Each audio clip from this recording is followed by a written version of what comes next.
Hello book buddies, कैसे आप सब? I hope all of you doing great. देखें दोस्तों, पर्सनल डेवलपमेंट और सेल्फ हेल्प के मौजू पर दुनिया की अलग अलग जबानों में हजारों किताबें लिखी जा चुकी हैं, लेकिन इनमें से दो किताबें ऐसी हैं जिन्होंने बाकी सब किताबों को मीलों पीछे छोड़ दी है। इसको अंग्रेजी में कहते हैं they are head and shoulders above the rest.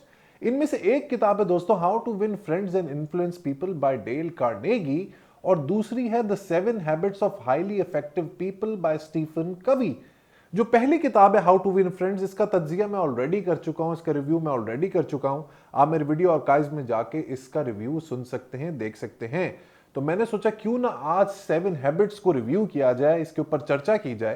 देखिए दोस्तों, 7 हैबिट्स का जो टाइटल है, इसको अगर आप उर्दू में तर्जुमा करें तो ये बनता है पुरअसर लोगों की 7 आदत।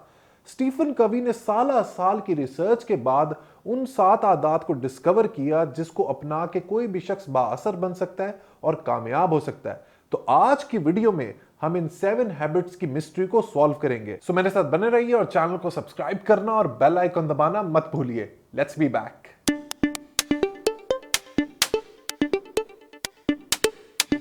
बुक बडीज मोटिवेशनल बुक्स की दुनिया में डेल कार्नेगी की किताब how to win friends and influence people को गोल्ड स्टैंडर्ड तस्वर किया जाता है, लेकिन मेरे लिहाज से 7 habits of highly effective people इससे कई गुना बेहतर है, क्योंकि ये बहुत मुनज़्ज़म है, बहुत जामे है, बहुत कॉम्प्रिहेंसिव है और ये किताब बहुत वसी भी है।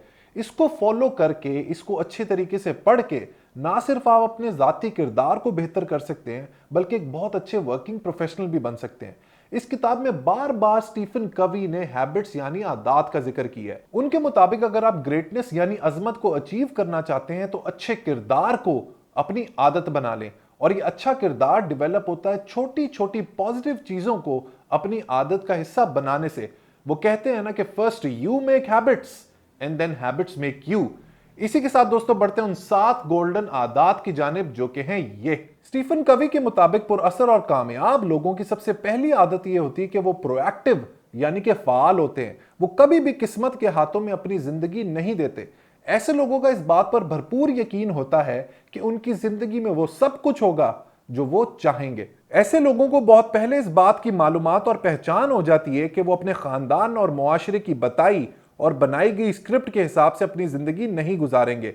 वो अपने हरकत, रवैये और अमाल के खुद जिम्मेदार होते हैं। जो लोग प्रोएक्टिव की बजाय रिएक्टिव होते हैं, उनके मुंह से आपको ज्यादातर इस तरह के जुमले सुनने को मिलेंगे, मेरी तो किस्मत ही खराब है, मेरा बॉस अच्छा नहीं है इसीलिए मैं तरक्की नहीं कर सका, क्योंकि मेरी फैमिली गरीब थी इसीलिए मैं सारी उम्र गरीब रह गया, मुझे मेरी फैमिली और मुआशरे की वजह से जिंदगी में बहुत सारे कॉम्प्रोमाइजेस करने पड़े जिसकी वजह से मैं खुश नहीं हूं। दोस्तों, ये एक नाकाम ज़हनियत की निशानी है।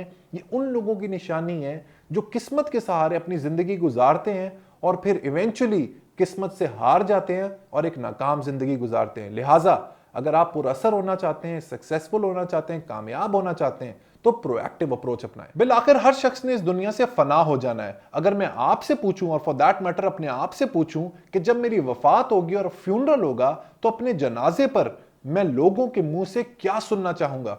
हर शख्स की यह ख्वाहिश होती है कि वो अच्छी बात ही पीछे छोड़ के जाए। फॉर एग्जाम्पल, लोग उसको याद करें कि वो अच्छा शौहर था, अच्छा बेटा था, अच्छा पेंटर था, अच्छा बिजनेसमैन था या अच्छा आर्टिस्ट था। यही स्टीफन कवी का दूसरा पॉइंट है, जो कि है begin with the and in mind.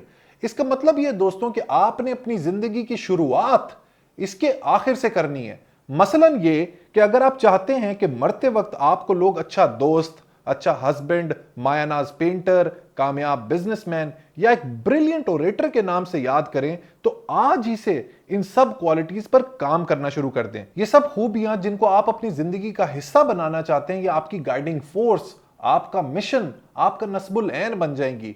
मसलन मैं एज अ बुक बडी सोचता हूं कि मेरा जब फ्यूनरल हो, मेरा जब जनाजा हो, तो लोग ये याद रखें कि एक बंदा था शाहरुख जो बुक बडी चलाता था और उसने किताबों के जरिए बहुत सारे लोगों की, करोड़ों लोगों की जिंदगी बदल के रख दी। मुझे जब आपके मैसेजेस आते हैं कि मेरी वजह से आप लोगों ने पढ़ना शुरू कर दिया है, किताबों में आपका इंटरेस्ट बढ़ना शुरू हो गया है, आपको कोई नौकरी मिल गई है, आपको मेरी किसी बात से फायदा हुआ है, तो मुझे इतनी ज्यादा खुशी होती है और मुझे फौरन स्टीफन कवी का ये दूसरा पॉइंट याद आ जाता है जो हमेशा मेरे जहन में रहता है कि मैंने अपनी आखिर से अपनी जिंदगी की शुरुआत करनी है। जो मेरा मिशन है उसकी मैंने रिवर्स इंजीनियरिंग करनी है और मैंने आज ही से उसके ऊपर काम करना शुरू कर देना है। पुरअसर लोगों की तीसरी आदत है पुट फर्स्ट थिंग्स फर्स्ट। ऐसे लोग चीजों को प्रायोरिटाइज करना जानते हैं और कभी भी बिजी रहने का बहाना नहीं तलाश करते। मेरे हिसाब से हर शख्स एक दिन के अंदर नौकरी भी कर सकता है, अपने शौक और हॉबीज को भी पूरा कर सकता है, फैमिली को भी टाइम दे सकता है, वर्जिश भी कर सकता है, जिम भी जा सकता है, ट्रैवल भी कर सकता है और किताब भी पढ़ सकता है। फर्क सिर्फ ये होता है कि कामयाब लोग जो चाहते हैं वो कर गुजरते हैं, अपना वक्त जाया नहीं करते, और नाकाम लोग सिर्फ टाइम टेबल बनाते रहते हैं, सोचते रहते हैं और गाड़ी निकल जाती है। लिहाजा दोस्तों, अपनी जिंदगी में वक्त को बर्बाद करना, वेस्ट करना बंद कर दें। मोबाइल की अनलिमिटेड स्क्रॉलिंग को खत्म कर दें। रात को 9 साढ़े 9 बजे के बाद अपना वाईफाई, अपना डेटा बंद कर दें। अगर सोशल मीडिया के ऊपर या यूट्यूब के ऊपर कुछ देखना भी है तो बुक बडी की वीडियोस को देखें, आपको कुछ अच्छा ही सीखने को मिलेगा।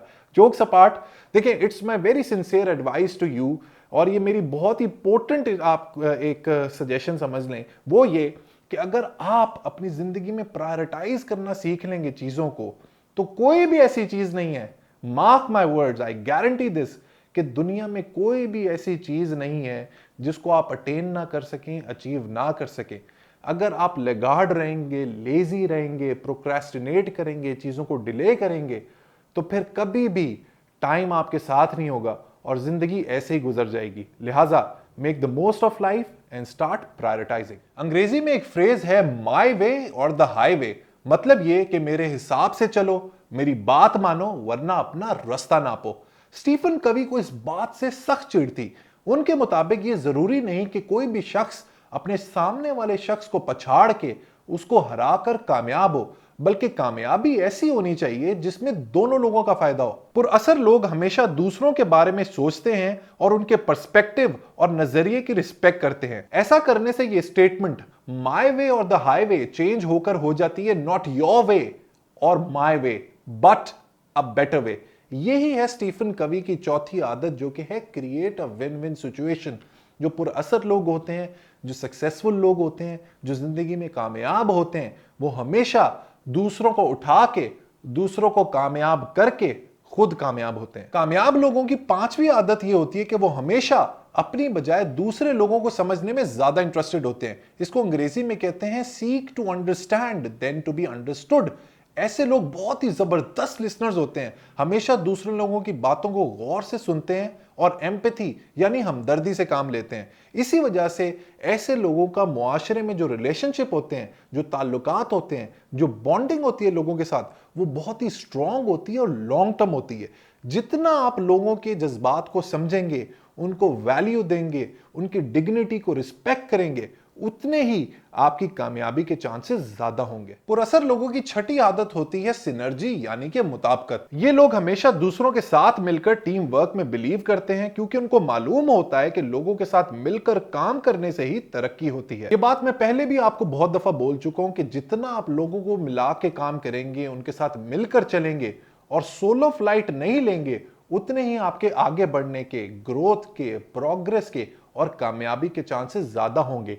ये ही स्टीफन कवी की छठी आदत है कि लोगों को साथ मिलकर चलें, सिनर्जी क्रिएट करें और उसके साथ ही आपको अचीवमेंट मिलना शुरू हो जाएगी। मेरी ऑब्जर्वेशन के मुताबिक 95% लोग दुनिया में ऐसे होते हैं जो सारी उम्र कंप्लेंट और शिकायत करने में गुजार देते हैं। मैं बहुत मोटा हो रहा हूं, मेरी सेहत अच्छी नहीं रहती। तो भाई, अगर सारी उम्र वर्जिश को 30 मिनट दे देते तो आपकी सेहत अच्छी रहती। मेरा जहन तेज नहीं चलता, मेरे पास नॉलेज नहीं है, मेरा जहन क्रिएटिव नहीं है, तो भाई आपको किसने रोका था 15 मिनट अगर आप बुक रीडिंग करते रहते तो ये नौबत ना आती। यही है स्टीफन कवी की 7वीं हैबिट, जो कि है शार्पन द सॉ। इसका मतलब यह दोस्तों, और बहुत ही गहरा और प्रोफाउंड मतलब है वो ये कि आपने अपनी सारी उम्र अपनी एबिलिटीज को, अपनी कैपेबिलिटीज को, अपनी स्किल्स को, अपनी कॉम्पिटेंसीज को बढ़ाने में गुजार देनी है। जितना आप अपनी स्किल्स को पॉलिश करेंगे, उतना ही आप जिंदगी में ग्रो होते रहेंगे। लिहाजा अगर आपने आगे बढ़ना है, प्रोग्रेस करनी है, सेल्फ एक्चुअलाइजेशन स्टेज तक पहुंचना है, तो आपने हमेशा अपने 100 को शार्पन करता रहना है। अगर आप एक ही जगह पे रुक गए, तो एक किताब भी है बहुत मशहूर, वो ये है कि what got you here won't get you there.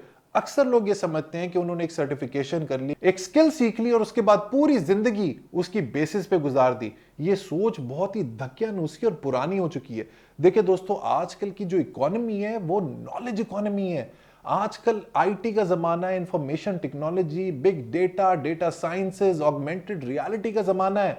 आजकल की जो नॉलेज है वो हर तीसरे महीने, छठे महीने ऑब्सोलीट होती जा रही है। नई नई चीजें आती जा रही हैं। तो अगर आप दौर के साथ, अपने जमाने के साथ मूव नहीं करेंगे तो आप बहुत पीछे रह जाएंगे। और यही स्टीफन कवी ने आज से बहुत साल पहले फाइंड आउट कर लिया था, डिस्कवर कर लिया था। वो ये कि जितना आप अब्रेस्ट रहेंगे मॉडर्न टेक्नोलॉजी के साथ, अपनी स्किल्स के साथ, अपनी एबिलिटीज को नर्चर करते रहेंगे, उसको ग्रो करते रहेंगे, उतने ही आप रेलेवेंट रहेंगे और उतनी ही आपकी कामयाबी के चांसेस और आपके पूरा असर होने के चांसेस ज्यादा हो जाएंगे।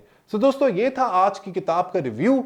आई होप आप लोगों को पसंद आया होगा। मुझे फीडबैक सेक्शन में अपने कमेंट जरूर दीजिएगा। So 2020 is coming to an end. बड़ा ही ट्यूमल्टस और अजीब व गरीब किस्म का साल था, लेकिन बुक बडी के लिए बहुत ही जबरदस्त था क्योंकि मेरे साथ बहुत सारे फॉलोअर्स जुड़ गए, सब्सक्राइबर्स जुड़ गए।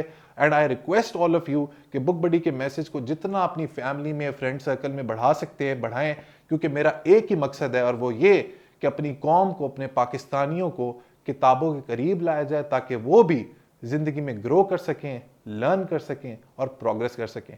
Until next time दोस्तों, let's read, learn, progress and self actualize. Let's read Pakistan.